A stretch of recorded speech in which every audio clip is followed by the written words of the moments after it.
every one of them. I'm pretty sure they all need brand new shorts by the time this was over. Now, there was a tremendous amount of noise and a large cloud of dust. And you will notice the slide wiped away most of the vegetation. But now, over the years, the vegetation is beginning to grow back. It did not create much of a wave or a wake in the pond because they don't curve so far back into the mountain. They just simply slid down into the pond.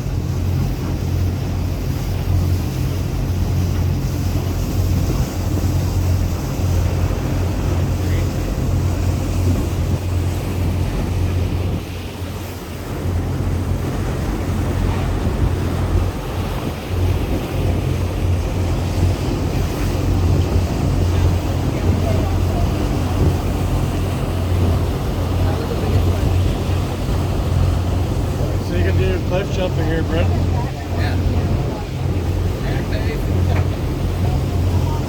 Okay guys, we got a rock formation we'd like to point out.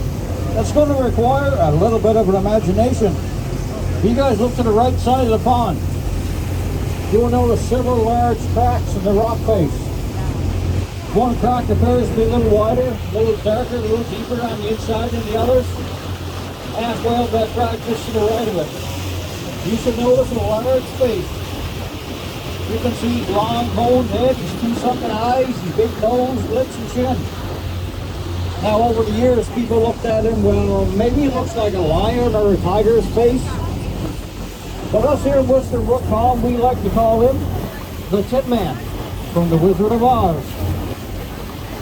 Now guys, me and KJ to come around with a photograph to show everyone, make sure everybody can see him.